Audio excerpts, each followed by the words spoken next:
இன்றைக்கி நம்ம MR learning Tamil சேனலில் வந்து என்ன பார்க்க போகிறோம் அப்படின்னா வந்து ஒவ்வொருத்தவங்களுக்கும் வந்து ஒவ்வொரு புனை பெயர் அல்லது சிறப்பு பெயர் அந்த மாதிரி இருக்கும்னா அது மாதிரி வந்து ஏற்கனவே வந்து டிஎன்பிசியில் வந்து கேட்ட மாதிரியான கொஷின்ஸ் வந்து இந்த வீடியோவில் நம்ம பார்க்க போகிறோம்.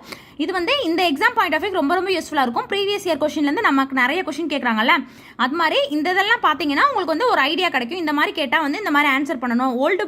ஓல்டு புக்லேருந்தும் வந்து என்ன மாதிரியான கொஷின்ஸ் வந்து கேட்பாங்க அப்படின்றத பற்றி ஒரு ஓவர்வியூ தான் இந்த வீடியோ.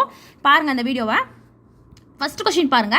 வைக்கம் வீரர் அப்படின்னு அழைக்கப்படுறவர் யாரு அப்படின்னா வந்து பெரியார். வைக்கம் வீரர் யாரு? பெரியார். பரம்பிற் கோமான் அப்படின்னு அழைக்கப்படுறவர் வந்து பாரி. இது வந்து முக்கியம். இது வந்து நமக்கு தெரியாத மாதிரி இருக்கு, வித்தியாசமா இருக்கு. கோமான் பாரி அப்படின்னு ஞாபகம் வச்சுக்கோங்க. அடுத்து சிந்துக்கு தந்தை என்று அழைக்கப்படுபவர் வந்து பாரதியார். சிந்துக்கு தந்தை என்று அழைக்கப்படுபவர் பாரதியார். அடுத்தது கிறிஸ்தவ கம்பர் என்று அழைக்கப்படுபவர் யாரு அப்படின்னா வந்து ஹெச் ஏ கிருஷ்ண பிள்ளை. கிறிஸ்தவ கம்பர் ஹெச் ஏ கிருஷ்ண பிள்ளை. வைக்கம் வீரர் யாரு? பெரியார். சிந்துக்கு தந்தை பாரதியார் அப்படின்னு வந்து ஞாபகம் வச்சுக்கோங்க. சிந்துக்கு தந்தையெல்லாம் நிறைய தடவை ரிப்பீட் ஆன கொஸ்டின். சிந்துக்கு தந்தைன்னு வந்துட்டாலே வந்து பாரதியார். ஆசிய ஜோதி யார் அப்படின்னா வந்து நேரு. தொண்டர் சீர் பரப்புவார் என்று அழைக்கப்படுபவர் வந்து சேக்கிலார். தொண்டர் சீர் பரப்புவார் என்று அழைக்கப்படுபவர் யாரு? சேக்கிலார். அடுத்து பாருங்க, பாட்டுக்கொரு புலவன். பாட்டுக்கொரு புலவன், சிந்துக்கு தந்தை, அந்த மாதிரி எது வந்தாலும் வந்து பாரதியார் தான் வருவார். பாட்டுக்கொரு புலவன் யாரு? பாரதியார். அடுத்து தமிழ் தாத்தா யாரு? ஊவே சாமிநாத ஐயர். தமிழ் தென்றல், தமிழ் தாத்தானா ஊவேசா வருவார். தமிழ் தென்றல் வந்துட்டா திருவிக்கா வராரு. அடுத்தது சிந்துக்கு தந்தை என்று அழைக்கப்படுபவர் பாரதியார். கல்வியில் பெரியவன் யாரு? கல்வியில் பெரியவன் கம்பன் வீட்டு கட்டு தெரியும் கவி பாடும், இந்த மாதிரி சிறப்பு பெயர்கள்லாம் வந்து கம்பருக்கு இருக்கு. கல்வியில் பெரியவர் யாரு? கம்பர். சென்னா போதார், பொய்யில் புலவர், எல்லாமே வந்து எல்லா சிறப்பு பெயர்களையும் பெற்றவர் யாருன்னா திருவள்ளுவர். சென்னா போதார் யாரு? திருவள்ளுவர். பொய்யா குலக்கொடி அப்படின்னு வந்து எதை அழைப்பாங்க அப்படின்னா வந்து வைகை அழைப்பாங்க. பொய்யா குலக்கொடி என்று சிறப்பு பெயர் பெற்றது வைகை. அடுத்து பரிதிமார் கலைஞர். பரிதிமார் கலைஞரோட இயற்பெயர் என்ன அப்படின்னா வந்து சூரிய நாராயண சாஸ்திரி.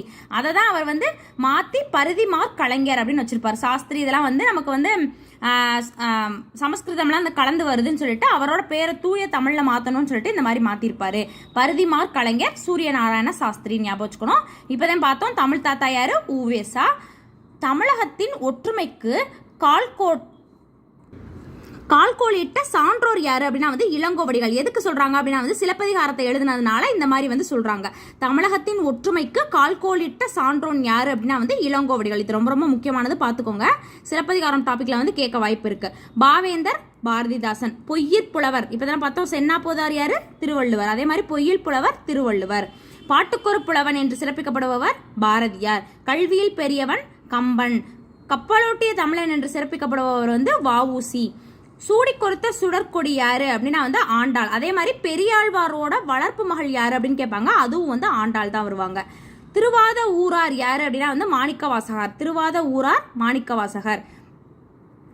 சிந்துக்கு தந்தை யாரு? சிந்துக்கு தந்தை வந்து இது தப்பா கொடுத்துருக்காங்க. சிந்துக்கு தந்தை வந்து பாரதியார்.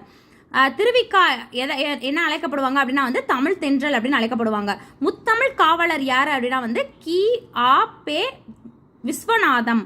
முத்தமிழ் காவலர் யாரு?